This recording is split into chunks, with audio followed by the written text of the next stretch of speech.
All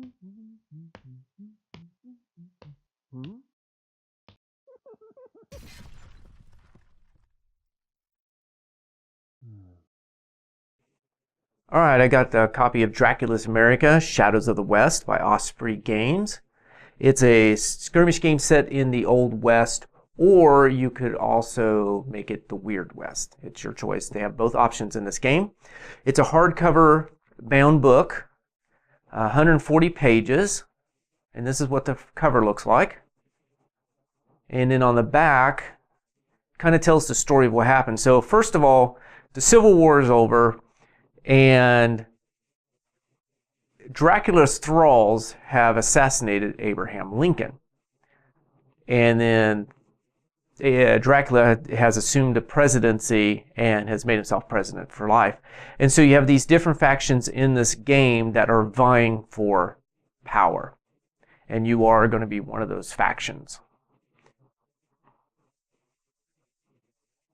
So we're going to take a look inside and see what this game's all about. And then I'll let you know what I think about it afterwards. All right, let's take a look inside. Actually, I'm going to flip through the book first, kind of let you get a look at how the book is put together. Kind of glossy pages.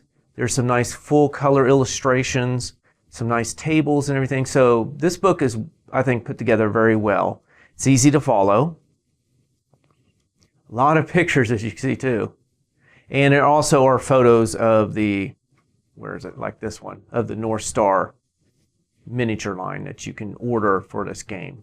Now, you don't have to use the North Star miniatures. You can use other miniatures. I think there's some like Bones or something that's got some Western Reaper and stuff like that. So, but they do have pictures of North Star miniatures, which makes a lot of miniatures for Osprey Games. So that's kind of a flip through of what the pages look like. And this is going to be our table of contents. Basically like the core game, and then they also talk about how so it'd be like the Old West. If you want to play Jesse James, Billy the Kid, just a shootout in the Old West, wherever, Boot Hill, wherever, you could do that. But they also have the rules for adding the supernatural, which is vampires, shapeshifters, magic. You got some scenarios in this game. Campaign, how your characters can advance or get better as you play the game. So as they play through each scenario, they can get better and so forth, and the factions and so forth. So here we go. So we're going to take a look at each section of this book. All right, we've got the introduction. Basically, this goes through how the book is set up, how the section of the book is set up. About a campaign, more about Dracula's America, and then what you will need to play, which goes from here and onto this page. And it's basically dice, tape measure, what figures you need, and so forth. So that's what's in the introductory section. All right, I'm not going to go over every rule in this game. We'll hit some of the highlights so you kind of understand how the game plays. But one of the things you're going to need is dice, and one of them is a D6, a D8, and D10s in this game. Each character has a stat, and normally just one stat, and that's called grit. So if we look here, the Vampire Fledgling has a D6 grit, Hellhound a grit of D6, the Sasquatch has a grit of D8. So when the Sasquatch has to make a test on something, normally it's going to roll a D8. Hellhound, a D6. Now, the test could also say you need to roll 3 dice for that test. So in case of the Hellhound, it would roll 3d6. And what you're looking for are 5s and higher. Those are successes. So rolling here, the Hellhound got 2 successes. In this case, 1 success. And that's how you just count how many successes you got. Now, if you roll the max on a die, like this would be a 6. On this one, the D8, if you roll an 8, and of course, if you roll a 10 on a D10, that allows you to re-roll one of the dice that didn't make it. So I say, oh, you know what? This is a 2. I'm going to get to re-roll that. And it did not come out to be a success, but it may change it to a success. So if you roll the max, you get a reroll. And that's basically how you do tests. And that could be with shooting, punching, trying to jump over something. You're going to take your grit, how many dice it is for the test, look at successes. Now, there's one thing I will say. There is some modifiers in this game. So maybe +1, -1, +2, or whatever. And what that is, you don't add 1 to each die. So let's say the test is a 2-die test. But because of modifiers, you get a +1. That means you add 1 die. If it was a +2, you would add 2 dice. Now, of course, if it's a -1, you would lose a die. And you can never go below 1 die. So modifiers don't change the numbers. They add and subtract how many dice you're going to roll. There are 4 phases in a turn. So both players will do the draw phase. When they're done with that, they will go to the action phase. When they're done with that, it goes to the NPC phase. Then it goes to recovery phase. And then it starts over. So this is a turn in the game. And I'm going to go over each of these, what they mean. All right, during the first phase, the activation phase, each player is going to draw a number of cards. They're each going to have their own playing deck. And yes, it's a Western game, so of course they have to throw playing cards into it. You're going to draw a number of cards equal to half your force rounded up. So if you have 1 or 2, you're going to get 1 card. If you have 3 or 4 models, you're going to get 2 cards, 5 or 6, and so forth. So you can kind of see the pattern here. And then same thing with this player. So let's say this player has 4 models, so he's only going to get 2 cards. Then if your boss is in play, that gives you another card. And this character has their boss in play. This is how many activations you're going to get a turn. This one's going to get 4. This one's going to get 3. So what you do is you look at your cards, and I'm just going to flip them over. But you would look at your cards and decide which one you want to play. You put it down face down. And then when they're ready, they flip them over. And this is what we've got. Now, there are a couple rules they'll go through. It's basically highest to low. So queen beats a 6, but black cards go before red cards. So even though the queen beats the 6 gets to go first because it is a black card compared to a red card. So this player gets to activate a model or models. So what this player decides is they have a choice. They can go, okay, if a model's been activated, it gets a token put on it. And it looks like, you know what, I don't have anything else. These are already done. These are done. I don't want to move or do anything with this one, so I'm going to pass. So you can pass. Another thing you can do is you can pick a model and do 2 actions with that model. So maybe, and I'll get to what the actions are, maybe it's 2 moves, a move and a shoot. You can't do 2 attacks with a weapon unless you have 2 weapons, like 2 pistols. Then you can do 2 attacks.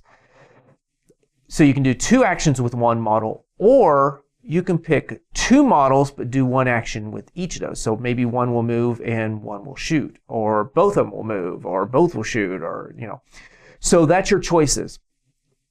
Do you want to, where you have to like pass, or activate 1 model and do 2 things with that model, or pick 2 models and do 1 thing with each of those? And when that's done, that goes discard. This player gets to go. Discard. Now you flip over your cards and do the next one. They're both black. Queen beats 5. This player gets to activate. And the same thing again. And you go through until you are done. And then that turn is over. Then we go back to the activation to draw your cards. So that is the activation. Basically, your figures can move 4 inches. There's other things they can do also, like clear a jammed weapon. They can charge into combat. They can jump down. They can disengage from combat, and that's part of one of the actions you can do with move. All right, I'm going to put shooting and melee combat into one section here because you kind of do the same thing with both of them. What dice are you going to use and how many are you going to roll? So let's say this is a 3 dice attack, and modifiers may add or subtract to this. And you're looking for how many successes you get, and there are 2 successes. So you had 2 successes against the opponent. What the opponent then is going to have to do is make a save. And here's the number they need to roll, 5 or higher on, and you only get 1 die, and you look at the grit. So if this target has only a grit of 6, they're going to roll a d6. If they have a grit of 10, they're going to roll a d10. but they only get one die. There's no modifiers to this. It's just you get one die and it's your grit and you roll it. If you got 2 successes, it's a little harder for them to save. 3 successes, a little harder, and you can see how it gets really hard up here. Now, let's say this character that got hit is a grit of 6, a d6. You got 2 successes. They need to roll 6 or higher on this to really nothing happen to them. Now, if you look here, it says like 9. Well, there's no way you can get a 9 on a d6. You still roll because how far away you get from this number tells you how much damage you do. So let's say you roll a 2. Well, that is 7 away from it. And if you roll a 5, that is only 4 away. So they roll their number, and let's see what we got here. All right, failed by 1. So what does that mean? So then you go to your little chart here. If they fail by 1 or 2, they're shaken. If they fail by 3 or 4, they are down. 5 or more removes as casualty. So you can see that if the target number was 9 and you rolled a 6, you're only downed. Now, if you rolled that 2, which was 7 difference, then they removed as casualty. So that's how you do combat: is how many dice do you get? Modifiers get added, subtracted to it.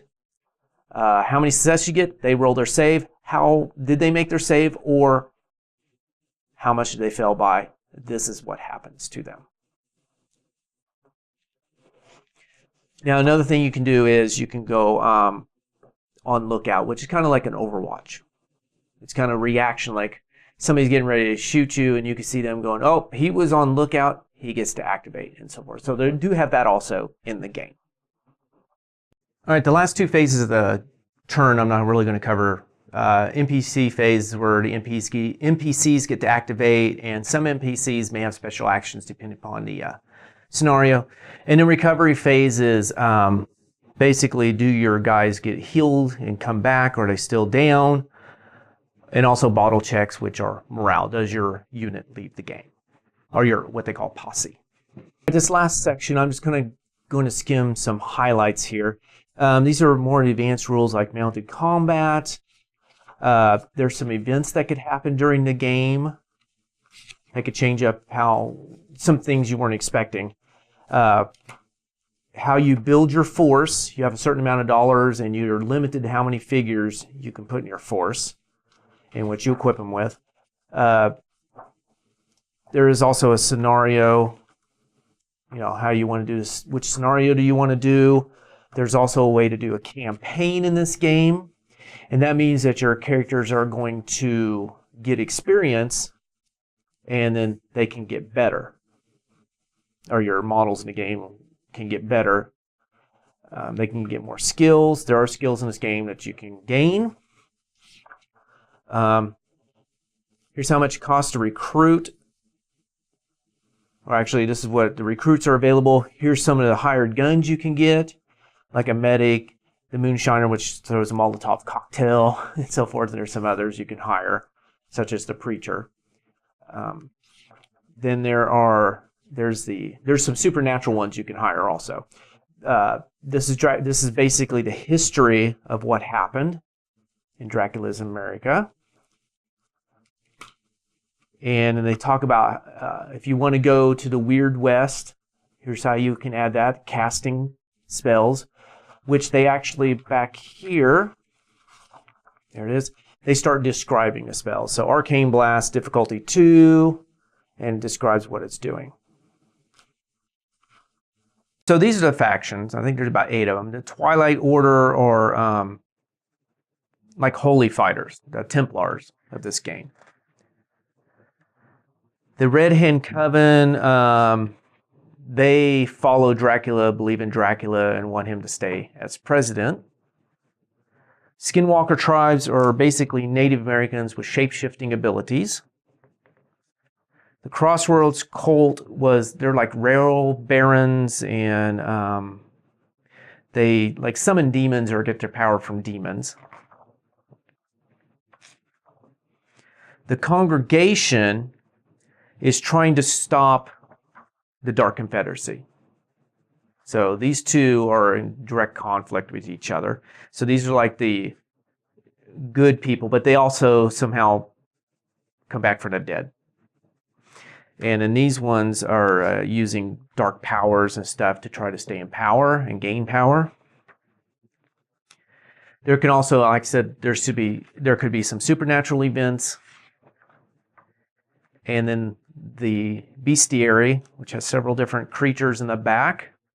And finally, your cheat sheets in the back, or your reference sheets here in the back of the book.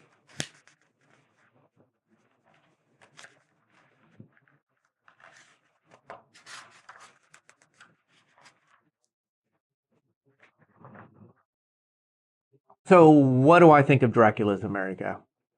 I don't really like vampires.